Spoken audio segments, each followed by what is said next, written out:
Hello everyone, Juxtaposition here. Today's video will be entitled Circular Loop of Lunacy. I want to have some fun since it's Friday, so thank God it's Friday. TGIF to you all. Please pick up an adult beverage, sit down, relax. It's going to be a bumpy ride, however, so you might want to put your seatbelt on and strap it snugly. Another name for today's video will be Cackling, Cacophony of Chaos, in tribute to our Vice President of the fake United States of America, Kamala Harris, who graduated from the fake law school that is now associated with University of California Systems, Hastings Law School.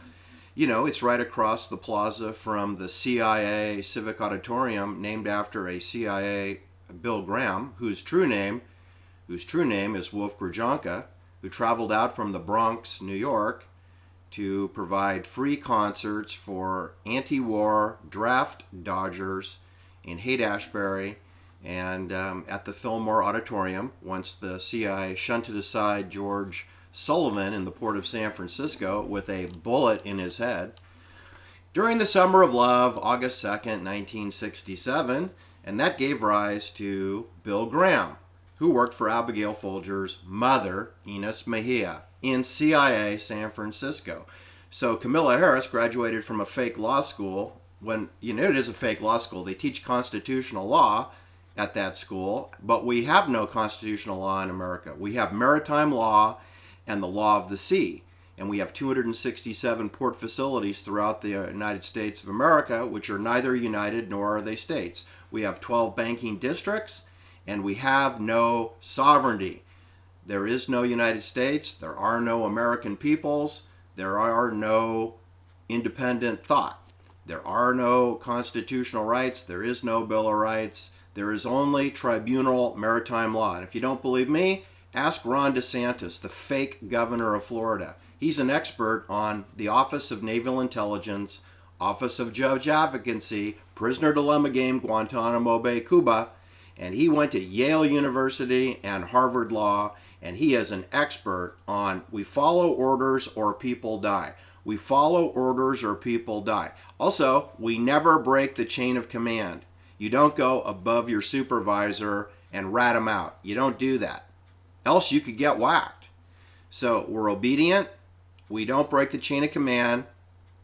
We have an oath of secrecy. We follow an oath of secrecy. And of course, there's the world mission thing, but most low-level operatives don't need to worry about that. They need to be obedient, respect the chain of command, and zip it. Oath of secrecy. That's all you got to do if you want to stay alive under maritime law.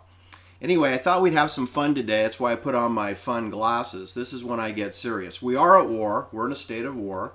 And I want to put these glasses on because I believe in eye protection, because a lot of slime I'm going to talk about now, and I don't want any of that toxic slime with the aluminum chemtrails in it to splash in my very important eyeballs.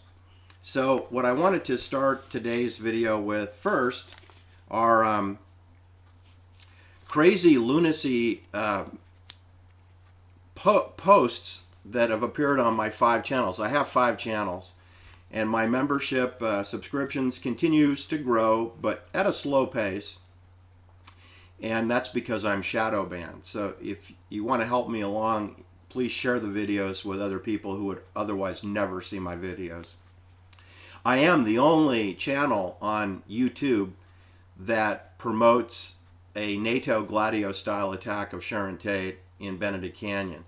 I'm the only video in YouTube that will tell you that Benedict Canyon is a military complex, and Laurel Canyon is a military complex, and the Malibu gated colony is a military complex. I am the only person. There are thousands of videos on that channel dedicated to the concept of poppycock, that Charlie Manson murdered Sharon Tate, which is completely false. It's also false to say that Charles Watson did, and he was convicted of murdering Sharon Tate, and he didn't do it. He's innocent. And Sirhan is innocent of murdering Robert Kennedy.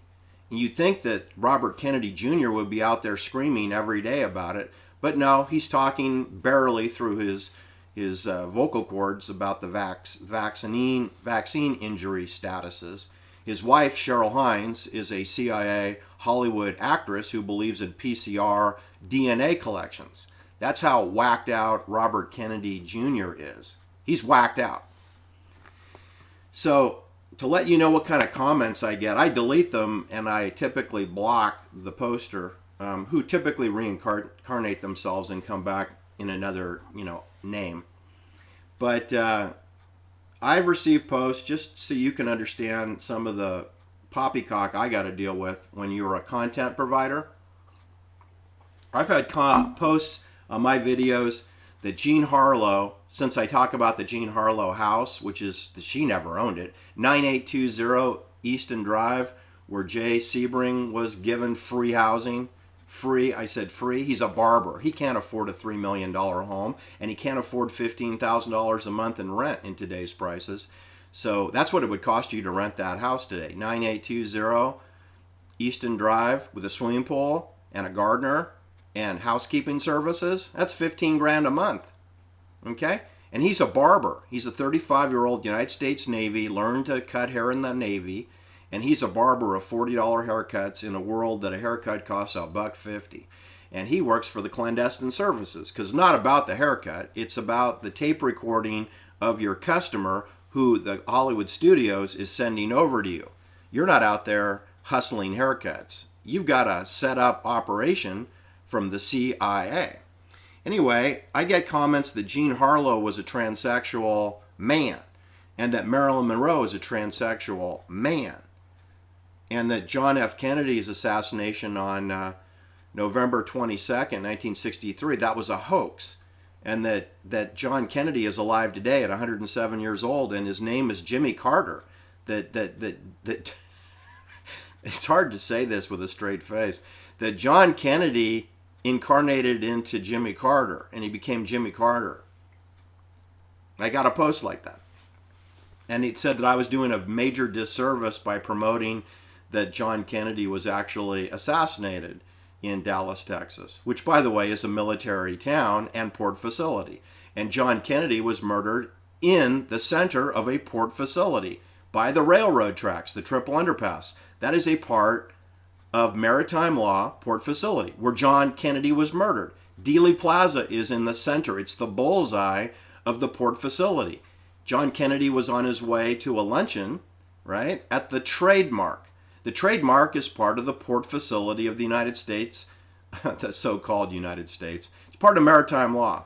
And John Kennedy was put down for public display with hardly any witnesses, because I would suggest to you there were about 81 witnesses in Dealey Plaza when John Kennedy's head was blown off, and I would say a minimum of 45 of them worked for CIA. So, maybe it's 24 to 30 people actually were legitimate witnesses, and you never saw their interviews on television.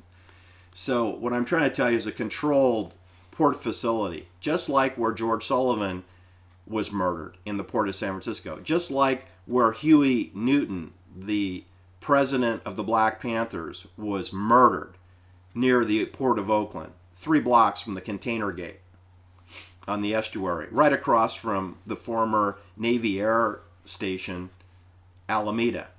Alameda Naval Air Station was in very close proximity to where Huey Newton was murdered.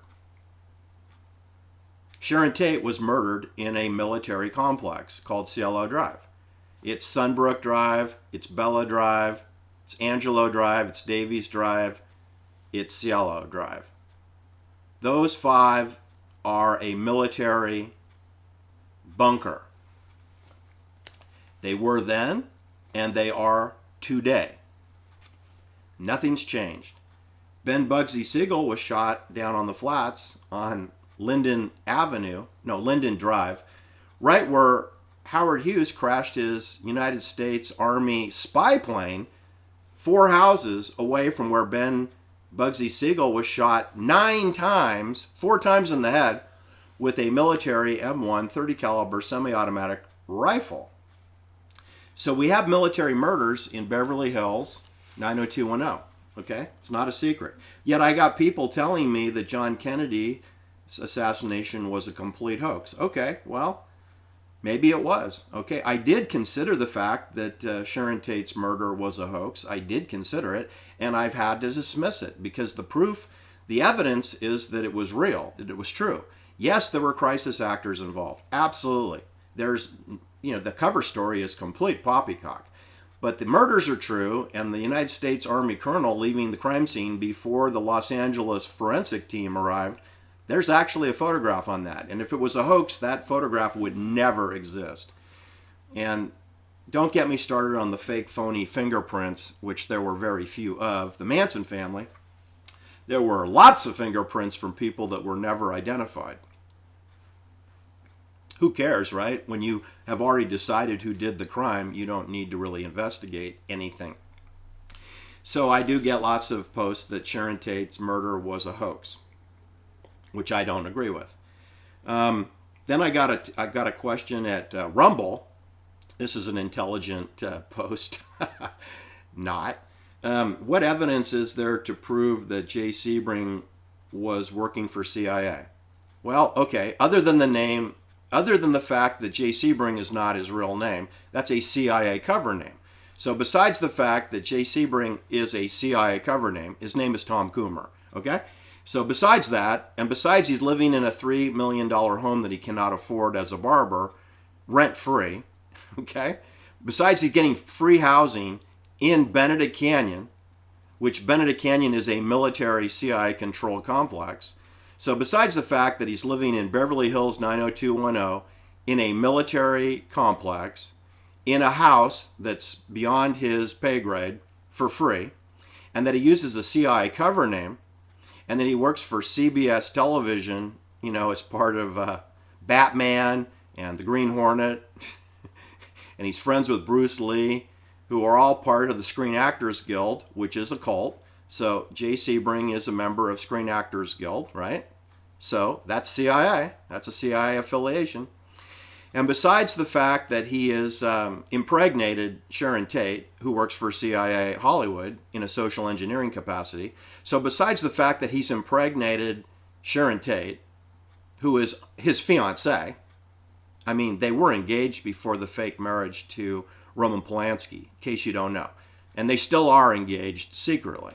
So besides the fact that he is in league with a CIA agent, Sharon Tate, whose father is a colonel in the United States Army Intelligence stationed in the Presidio, San Francisco, outside of Presidio Heights, where Nancy Pelosi and Paul Pelosi and Dianne Goldman Feinstein live, and he's conducting counterterrorism operations with the anti-draft, Dodge draft, anti-war protesters in Haight-Ashbury.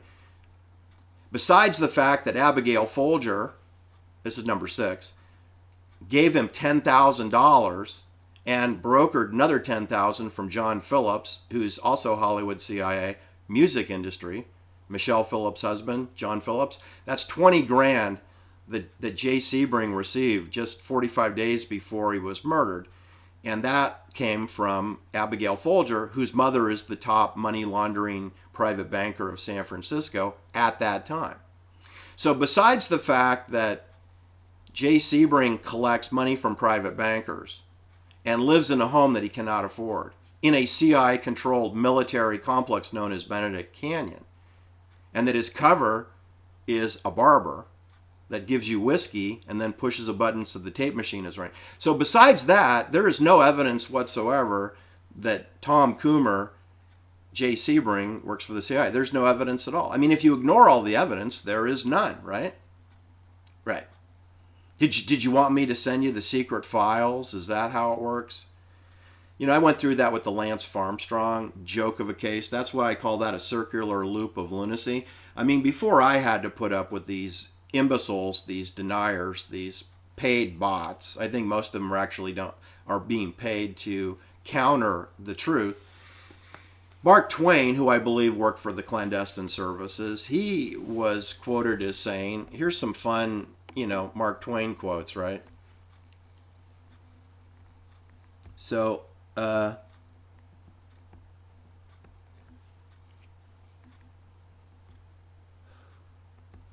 are you, Mark?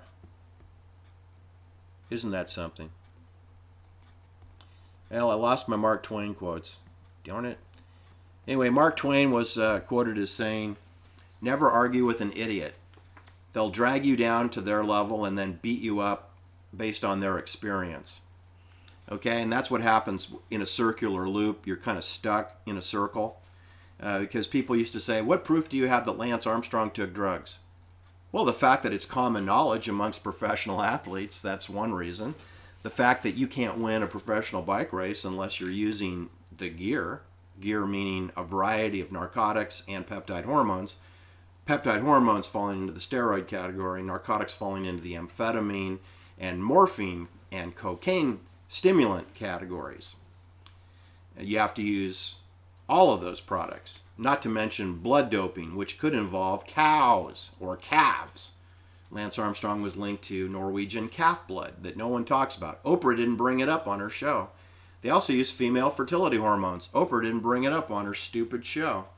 Because Oprah is there to conceal most of the truth. So they discuss the things that you already know that are already in the public domain.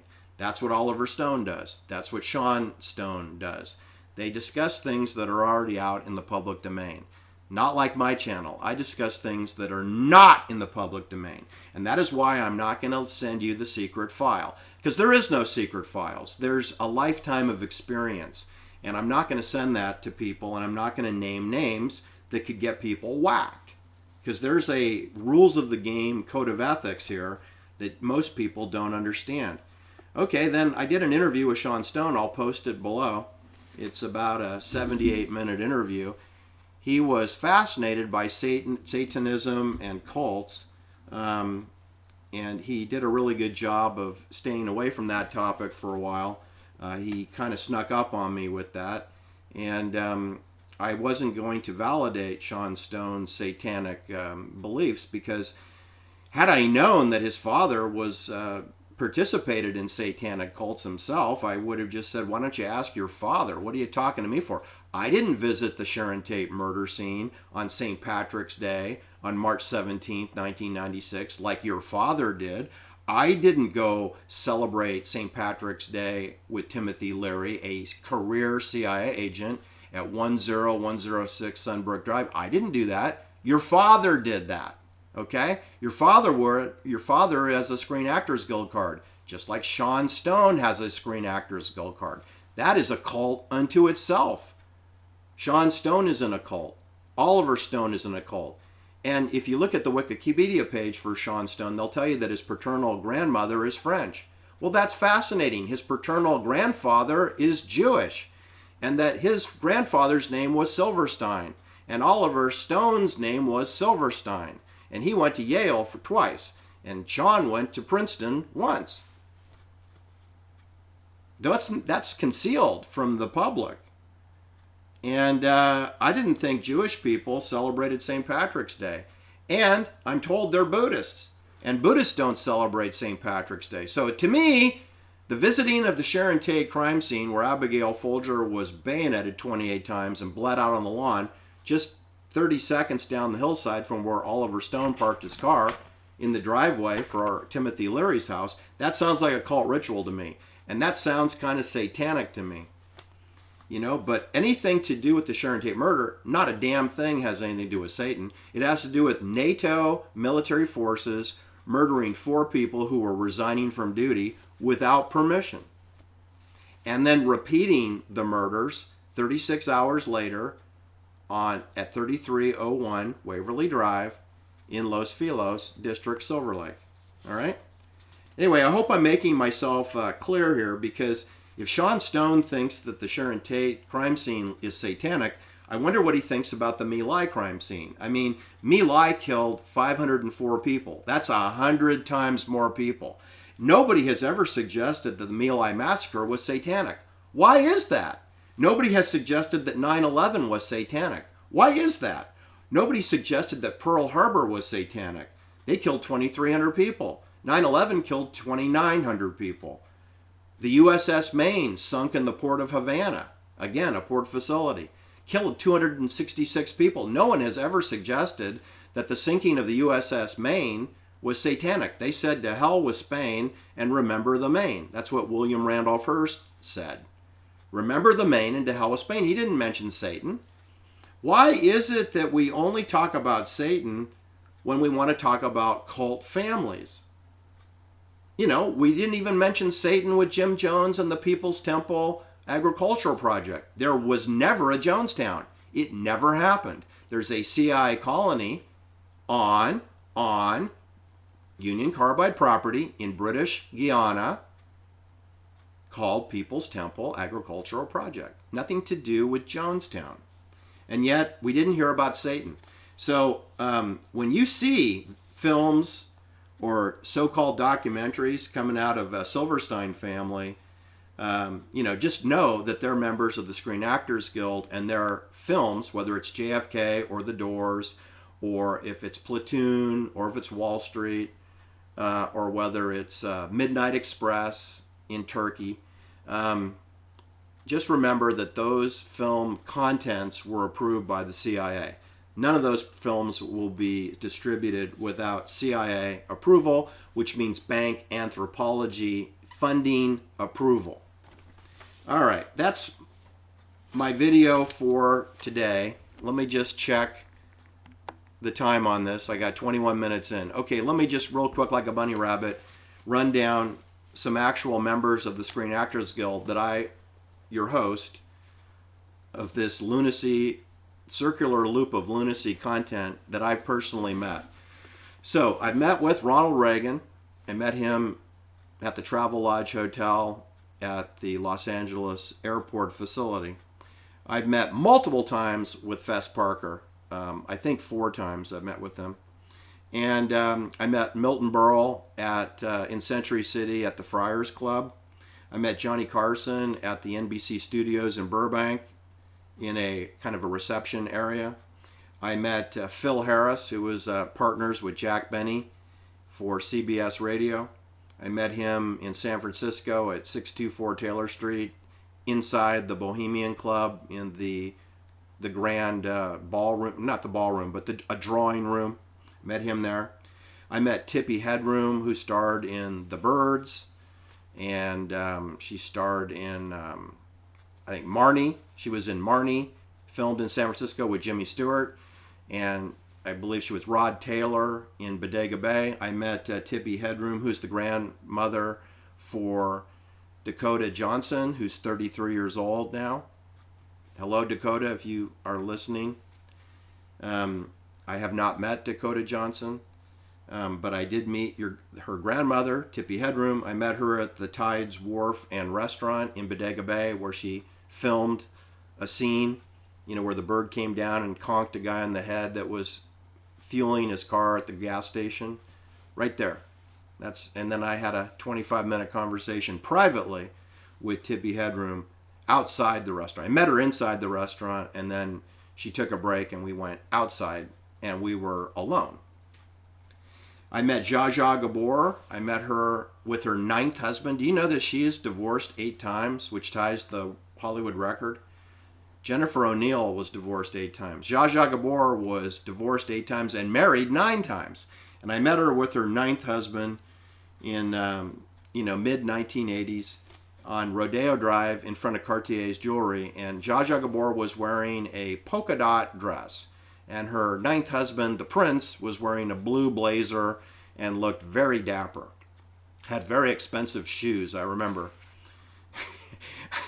And I didn't know at that time that Zsa Zsa Gabor was the neighbor of Art Linkletter. She lived across Bel Air Road from Art Linkletter, whose home looked at the Sharon Tate murder scene.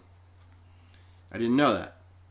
I met Laura Layton, who played Sydney in Melrose Place. Melrose Place, from that apartment, is where Rosemary LaBianca's daughter lived, in that apartment building. You know that? That Lino LaBianca's wife's daughter, who went by Susan Struthers, even though her baby daddy was named LaBarge, she actually lived in the Melrose Place apartments, which is about, half a mile down the hill from where her mother was bayoneted 41 times by the M7 bayonet. And this Sydney character, whose true name is Lori Diane Miller from Iowa City, but her Hollywood Screen Actors name is Laura Layton. And I met her at a kosher delicatessen on Wilshire Boulevard. I guess it was Beverly Hills. I think it was Beverly Hills. If it wasn't, it was, right on the city limit. It was on Wilshire Boulevard, on the east side of Wilshire Boulevard, which kind of runs north-south, east to west. It's diagonal is what I'm trying to say. Wilshire Boulevard is kind of a 45-degree angle from north, south, east, west. Anyway, that's 10 people who I met that all hold Screen Actors Guild cards. I did an interview with Sean Stone. I didn't meet him, but we spoke on the Zoom. And he's a Screen Actors Guild person, so that'd be number 11.